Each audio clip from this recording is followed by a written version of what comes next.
So what's left for Pakistan? Like, I mean, I think after Balakot, if I'm not wrong, Imran Khan kept tweeting, or he kept speaking about the BJP or the present leadership, or that time also the same government was there.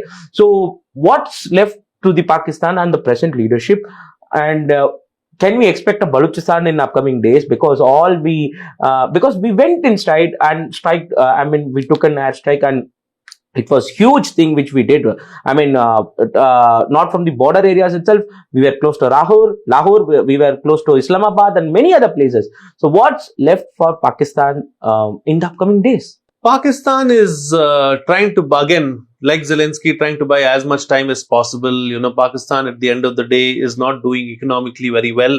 Pakistan's economy is in the doldrums. The people of Pakistan are feeling the brunt of it and feeling the pressure of it.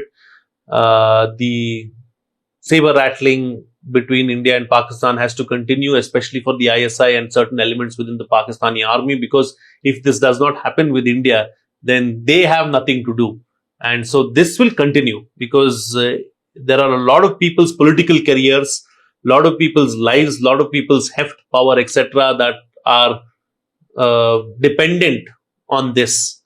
As far as Pakistan is concerned, Pakistan also has shown a lot of resilience over the years, trying to fight it out and trying to fight it with grit, etc. They have always gone to the Muslim Islamic countries and all of that and asked for help, and they have received the kind of help that they wanted as well. And China also has helped them tremendously over the years. China, of course, as far as India and China are concerned, cannot be trusted, because again, if you go back into history, it clearly shows us that China is someone that you need to watch your back out for. And yes, collaborate with them, maybe try to get the best out of the situation. And it seems, at least at the moment, that it's a good thing that India and China are getting slightly closer with each other, because it is at least keeping Pakistan at bay. But China can rake up Pakistan, can bring up any other issue, and in fact can heat up issues on the border between India and China as well anytime that they want to. And when we least expect it is when China goes and does something adventurous. That is something that the history has shown us as well. So we need to really be watchful, and we need to be really careful. So Pakistan is going to continue to do what it's going to do. And like you also mentioned that, these threats and all of that are just empty threats, and they are not something that we need to worry about. But that does not mean that we let our guard down. We need to always keep our guard up, because Pakistan has very cleverly learned the art of a low-cost warfare. And that low-cost warfare has a lot of implications for India. So narrative warfare.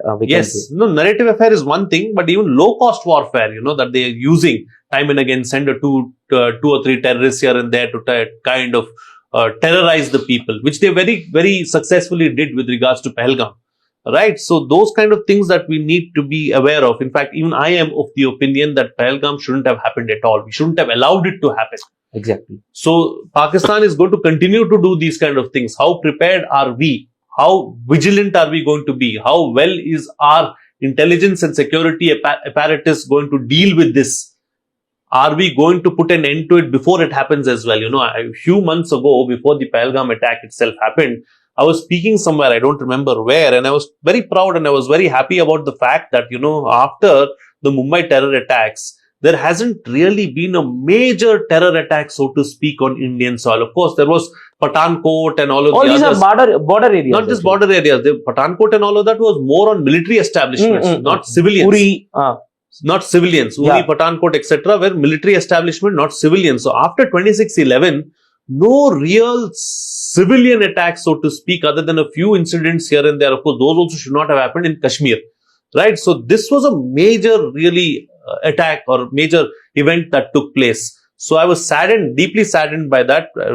Like I said, I was proud of the fact that no real attack had happened since 2008 in that sense. So we need to be vigilant. We need to give credit to our government as well for ensuring that no such attacks took place for a long, long period. But we need to be vigilant. We need to be aware of what Pakistan is capable of. Big threat, no, but smaller threats, because at the end of the day, every Indian's life matters. So let us not lose. And the way we lost the lives in Pahalgam was very, very hurtful. So those are the kind of things that we really need to avoid, and that's what we need to be prepared for. Has the US brought in the China and India together? Can we say like that? I believe that it's more temporary in nature.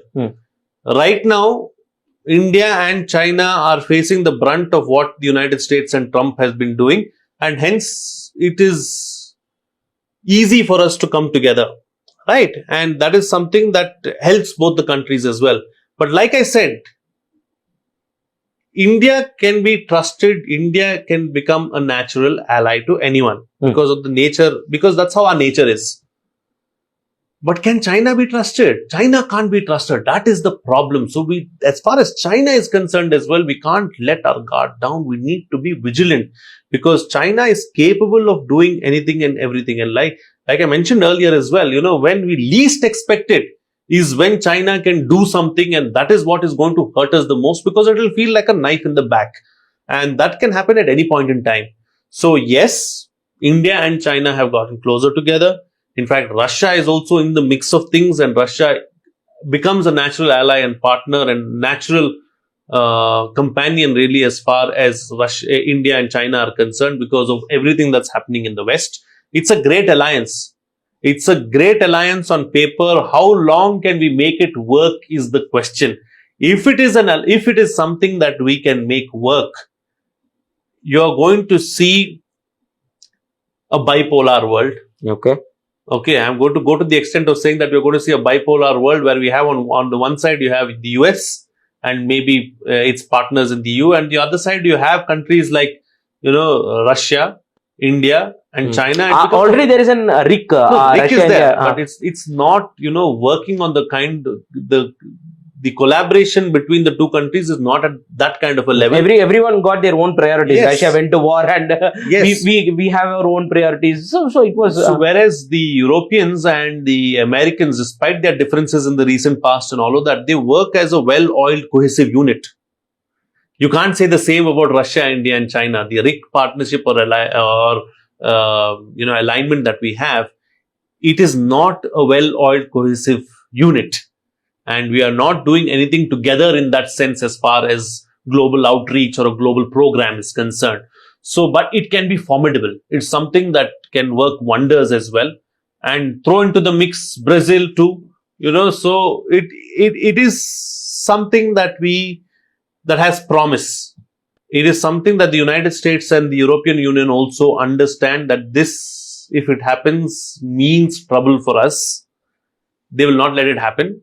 And India has always maintained, right from the non-alignment days, strategic autonomy.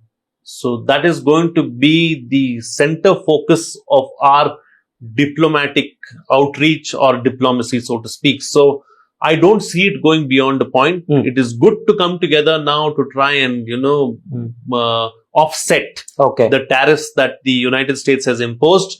But in the long run, I would like it to happen, but I don't see it happening. Recently, in a private program in New Delhi, the Chinese ambassador to India has also said that the United States actions are unbelievable and unfavorable. Also, I'm putting in a different language. He said it in the same tone actually.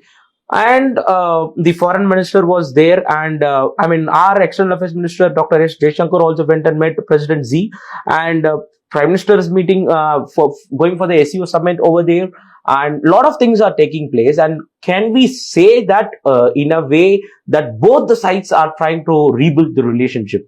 And the border talks as well is happening as well. Duval was there, and the foreign minister was also there. Can we say that both the sides are trying to rebuild the relationship, which was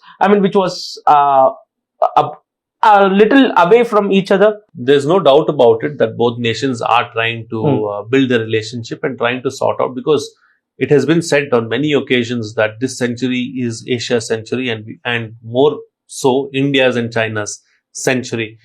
If both the countries can put aside their border differences, what is the main issue really? The main issue is border tensions, nothing else really between India and China. And of course, China's all-weather friend is Pakistan, and we have a major problem with Pakistan. Pakistan has a major problem with us. That is the other main challenge or main problem between India and China. Apart from that, the relationship is fine. Of course, then the spying allegations, but China does that with everybody, not just with India. China tries to spy with everybody. That's their nature, and that's how they believe that they can be on top of a situation, or they can be the true superpower in the world in the years to come. So that is what their ideology and their belief and their thinking is. We need to be watchful about that. Like I said, we need to take care of our own national integrity, national security, and national alliance as well, and work out some kind of a common minimum program for now and build on that common minimum program and go into the future. And that common minimum program is something that both nations are working on right now. It's a lot of posturing and signaling as well, because if you look at the nature of President Trump's threats, they are more of threats, and actually actions happen very rarely. And this is something that the world has come to learn and understand. So it's clearly a message being sent out to Trump and message being sent out to the rest of Europe and others as well, that if you trouble us, we can collaborate with each other and we can do a lot of things together. So that message is also loud and clear, and that message is being sent out to the rest of the world. Just as Trump is trying to send India a message by saying that I am getting closer to the Pakistani army chief. Okay. So this is also a message that we are sending out to the world, and clearly both countries are also trying to work on the relationship. There is no doubt about it. Ever since Galwan, of course, there was a lot of tension, and there was a lot of the elastic between India and China had been pulled to a large extent. It did not snap, of course. Now that elasticity is coming closer and closer, and we have worked on it. A lot of military level talks have happened between both the countries.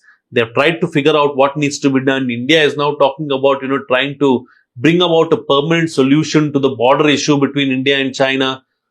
How these matters are tackled going into the near future, I would say the next 6 months to 1 year are going to be extremely crucial as far as the relationship between India and China is concerned. As long as we can build that relationship, it's more like climbing the ladder for India and China.